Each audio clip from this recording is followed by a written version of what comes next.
Okay, good morning. Today I'd like to go over a couple of LMG meta classes.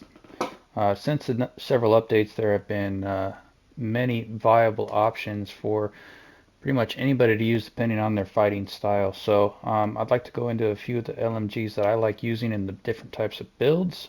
Let's get to it. So the first up is going to be the TAC Evolver. This is the build. You can substitute the optic for the Choreo Eagle if you'd like. Give yourself a little bit more um, cleaner picture for those further distances. I personally like the NIDAR. This is what it looks like when it's in the range.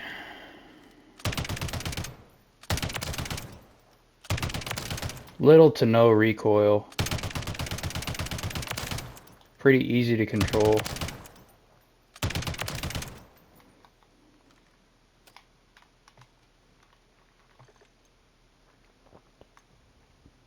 Got a 100 round mag. You can swap this out if you want to.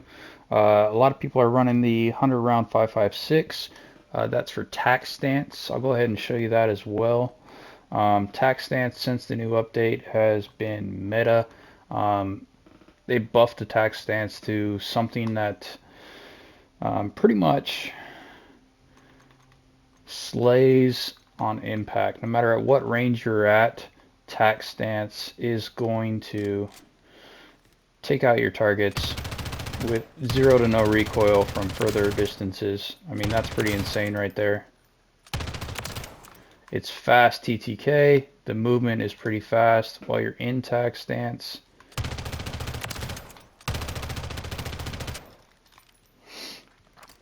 The only problem is your reload.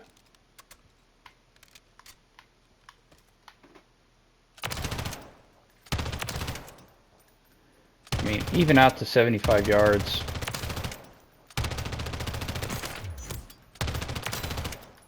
it's still really good.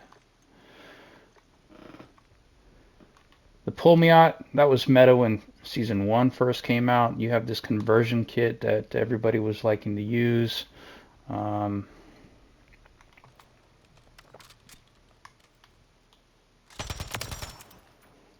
I mean, I still think it's pretty good. Just have to pull down a little bit, but it is a laser beam.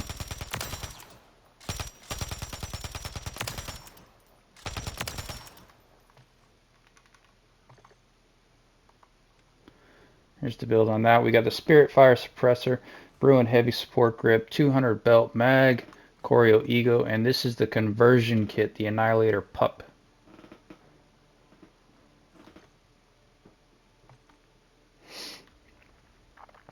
DG58, also pretty good. Um,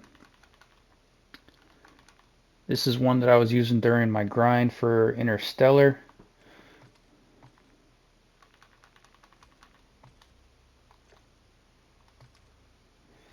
This is the build.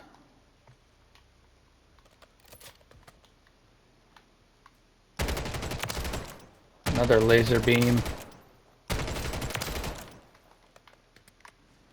Just like with all LMGs though, the reload is kind of slow, so you kind of have to be conscious about how many bullets you have left. Movement's not bad.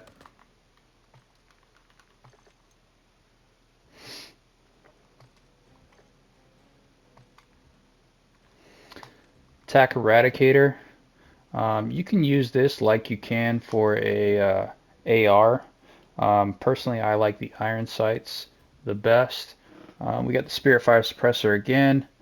A lot of these attachments are going to be the same throughout most of my builds, and that's purely because I focus more on recoil control than I do anything else. If we're talking about SMGs, then I'll go a little bit more for movement, but this is what I'm looking at here. So I'm looking for the recoil control to have the highest horizontal recoil, just that back and forth sway while you're shooting.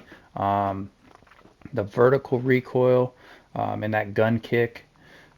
Also, it's real good if you can help out with the bullet velocity, and this one does.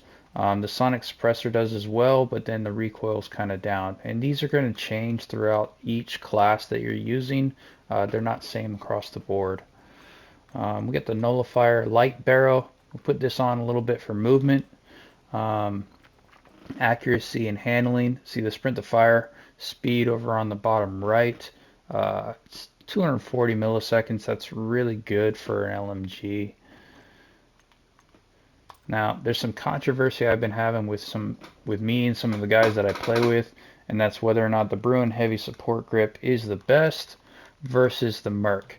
Now, if you look at the stats here, the recoil control, the accuracy, they all seem a little bit more viable than the Bruin Heavy Support. But what makes the Bruin good is it really controls that gun kick and the horizontal recoil, left to right movement. So just depending on how your build goes, you might need to switch to something like the Merc Grip or the Bruin Heavy Support. And this has really clean IR sights, like the TAC V back in the day for Modern Warfare 2. Absolutely no recoil. I'm not even pulling down on my stick. And this thing beams.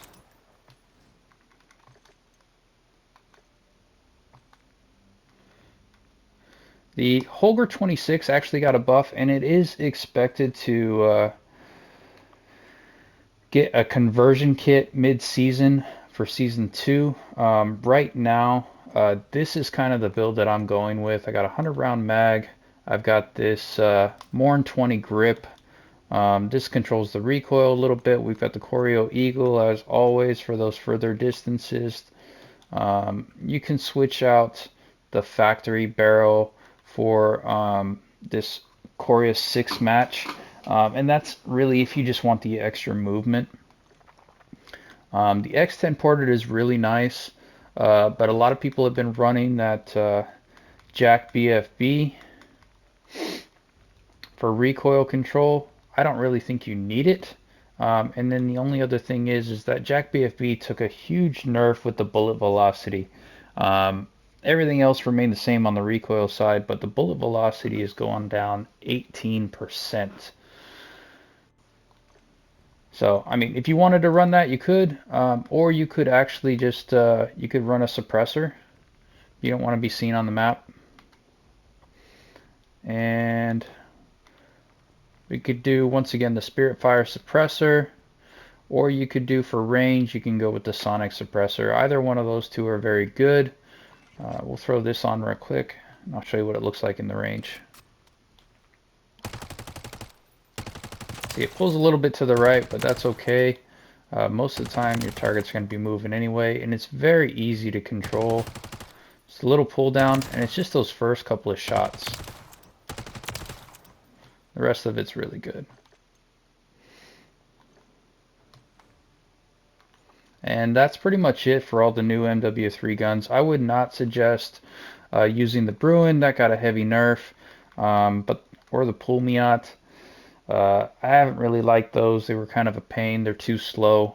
But, you know, if you build them for tac stance, it might be something viable.